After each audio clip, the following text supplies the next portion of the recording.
All right, here we go with lecture summary 2 for chapter 2. So we're talking about social responsibility. So now we're looking at who do we serve? Who does the company serve?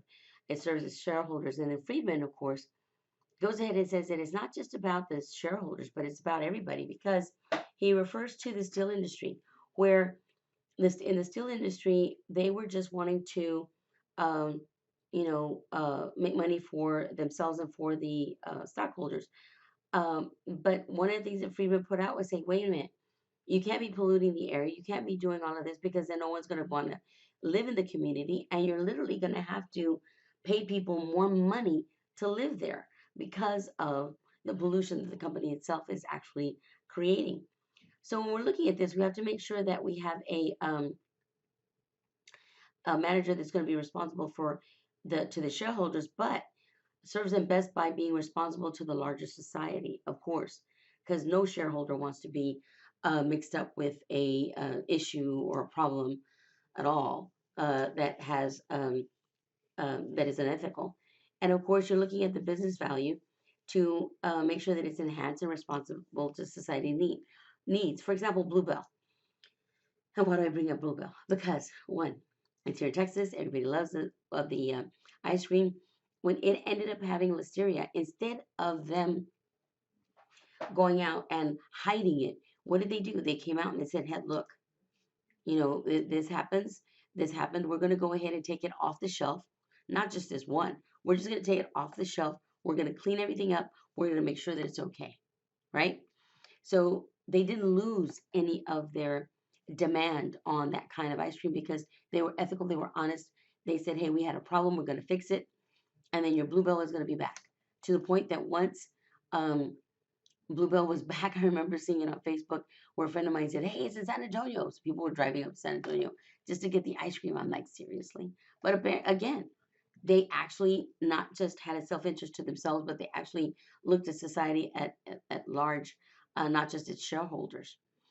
Um, we're talking about the invisible hand. What's best to guide this to the society, um, to make sure that everything is going to be working the way it's supposed to, and that we have the um, um, understanding that regardless of whether we can see it or not, we should make sure that everybody is.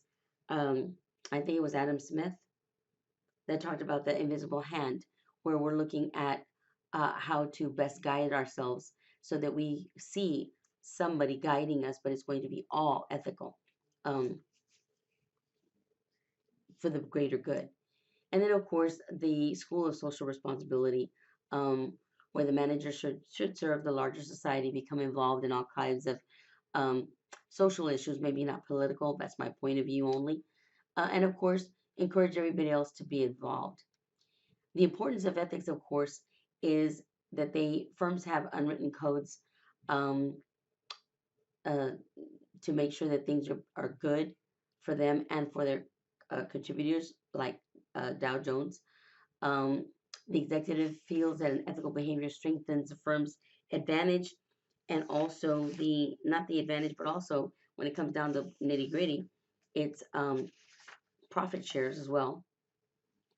Uh, when Johnson and Johnson recalled Tylenol, it earned the respect of higher earnings despite its cost because of the fact that it was looking at its society as a whole. What ended up happening is that somebody had tainted the Tylenol with I think I forget what drug. Um, so what they did is they went ahead and instead of just taking out certain batch numbers, they took 3 or 4 batches and they took those off the shelf and they told everybody just turn them in, just turn them in. We're not going to hide it. We're saying that this is a problem, and we're going to fix it. We're going to try to fix it as best as we can. So again, the reason that you want to have business ethics is because um, you can end up with huge costs.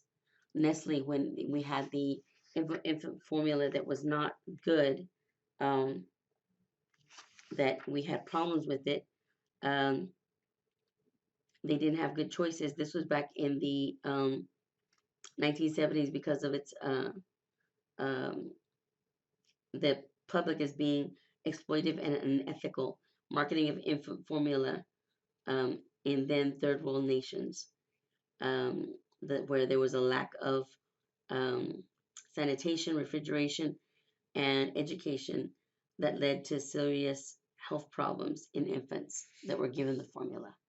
Um, Beech nut and the fake apple juice. Oh my gosh, you need to read these. These are unreal.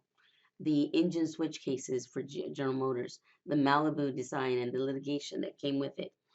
Um, all of this costs a lot, and poor ethical choices always end up costing more um, than benefiting anybody else. When they're trying to hide things, it just makes it worse for everybody. Um,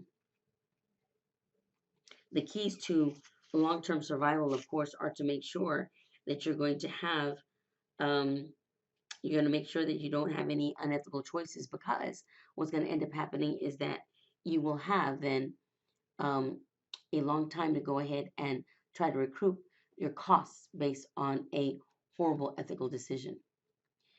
When we're looking at ethics as a strategy, what we're trying to do is make sure that we're going to have um, a good reputation. One of the things that you have to make sure of is this, though, is that if you're going to have ethics in business, you're going to have to let everybody know, which is your employees, know where you stand on certain issues and why. Now, not everybody may stand with you, but as a corporation, this is the way we're going to go. And if we're paying you as a corporation, then you need to follow these rules. Not necessarily believe in them, but you're going to follow these rules. Um, it's the reputation and brand image of a company that you can lose a lot of money if you mess up is huge. Huge. Usually, there is when you're making choices before liability, you have to look at where they cross regulation, litigation, and then, of course, where you're looking at your ethics. Uh,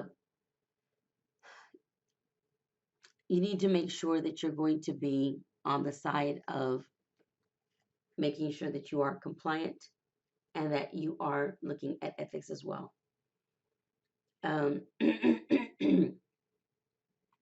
It's never good to make choices after the fact. If you know something is wrong, you need to fix it. Just like what happens with the Note 7 Galaxy some time ago, where somebody knew something was wrong and it was going to be blowing up. The battery was going to be blowing up. They lost a huge market share during that. I think it was 2, 3 years ago, where they lost a lot of money during that time because somebody knew this was going to happen with those cell phones, but nobody told anybody about it. It cost them a lot of money. Best to be at the forefront of ethics as a strategy to make sure that you're going to ensure that you're not only talking about fairness and disclosure, but where you're also going to make sure that you're going to do well from here on out. How to report it, how to make sure that your employees feel okay about reporting something that's going on without being called a whistleblower. Um, Making sure that from the bottom up and from the top down, there are a lot of um, ethos, ethics going on. When we're talking about some of these, we're talking about the um, laws that have come to respect because of this, where we're looking at things that we have to have, which is a code of ethics, um, training employees on a code of ethics because of the one of them, which is the Dodd-Frank Act and the Wall Street Reform and Consumer Financial Protection Act. We'll get into a little bit more about that later on. But the reason that we had to have this was because of the fact that um, we had to try to reduce the risk of misconduct for companies that did not create an ethical culture about how they were supposed to communicate and how they were supposed to make sure that everything was being self-reported um, on ethical and legal issues. How People were supposed to conduct themselves, not just people, but their in a sense, their employees as well, and not be feeling afraid to bring anybody in. The having this code of now that's called the Sarbanes-Oxley and Culture Act that we have, training employees how to do an anonymous reports, reporting up the ladder, the action by the board and monitoring, following it up, a self-reporting company as well, enforcement within the company, high-ranking officers in charge, how all of this has to come in and how we have to make sure that everything happens. And right now, especially in the news with that guy, what's his name, Epstein, or what's his name, where he committed suicide because of all of the unethical acts with indentured slave, but it was a sex slave. All of this mess is coming up right now, how it impacts people. But again, that goes back to not just ethics and a culture, but the behavior as well.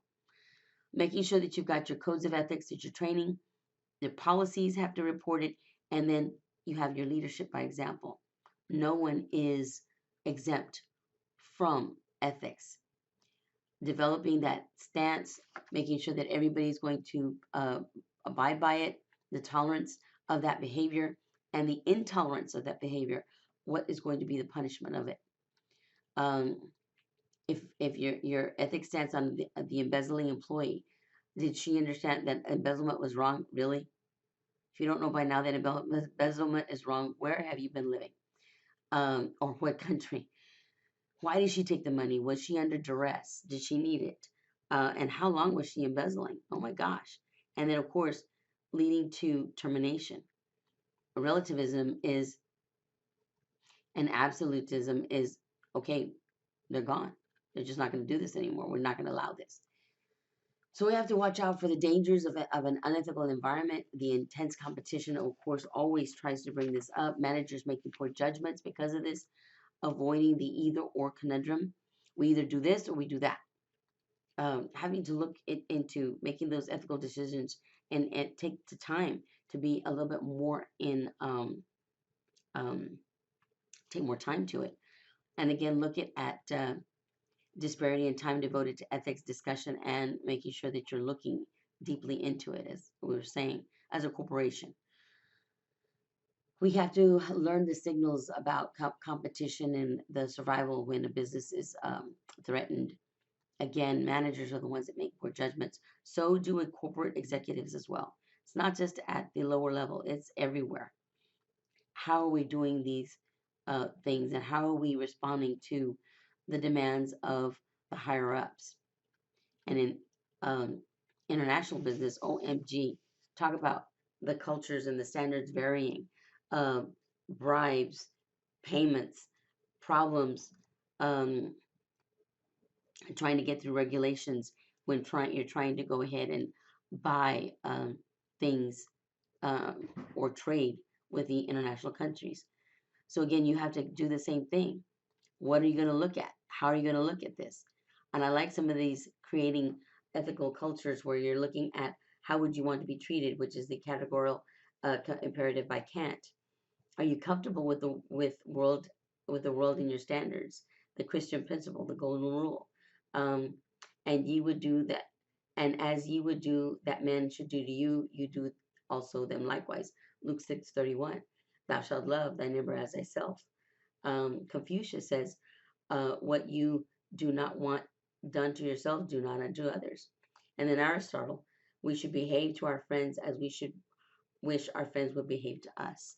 Okay. Um, Judaism, what you hate, do not do anymore. Hurt not others with that which pains thyself. Buddhism, Islam, no one of you is a believer until he loves for his brother as he loves himself. Hinduism, do nothing to thy neighbor which though thou wouldst not have him do to thee. Shaikhism, Shaikhism. I don't know how to pronounce this. I don't remember how to pronounce it. But again, treat others as you would want to be treated yourself. And then Plato says, may I do to others as I would that they should do unto me. So again, oh my gosh, this was back in 2015. The least corrupt and the most corrupt, okay? Where everybody is. So United States is. Least is Denmark. Wow. Most corrupt. OMG. Now this is based on perception, okay? So again, international business that we're looking at of trust is making sure that you're looking at your customers, what the government says about compliance, what's fair, not only on their side of the fence, but our side of the fence as well. Making sure that everything is okay. For example, I don't know if you guys read in the news or in the paper that within the last 2 weeks, Mexico has legalized cocaine for recreational and personal use. That's Mexico. It's not the United States. So again, if somebody were to buy it over there and then try to bring it over here, well, you're going to have a nice time explaining that to the feds because their law does not match with our law. So again, you have to be very careful about the things that you do. The other thing also within even our own United States, okay, uh, Colorado, they sell first, I think, to legalize marijuana. Okay, it's legal. However, if a federal agent stops you in Colorado, he has every right to imprison you. Because while that's a state law, federal law still says that marijuana is prohibited. So again, you have to be very careful of the things, and more so in the area of business of what can and cannot be done. The other thing that we look at is now this CBD cream. Making sure that you can use it as long as it doesn't have if I'm correct, the TBH in it, the stuff that makes you high, and it's just supposed to be the hemp cream. Well, that's not regulated. So how do you know that that's not going to cause a false positive on a drug test for an employment? So what do? Stay away from it until it gets regulated. So see all these things that come into play. What's ethical? What's not ethical? Well, they told me it didn't have this. They told me it wasn't going to have that. Well, yeah, but it's not regulated. So again, what's the ethics of the person that's selling it to you? Making sure that they give you all the information so that you can make a sound, rational decision. And we should be making, as corporations, a sound, rational decision as well. All righty, guys, so this is chapter 2, okay? Lecture summary. Make sure that you guys also begin to look at your assignments, your discussion, and your exam. Again, you know how to get a hold of me should you need to. I'll see you on the flip side.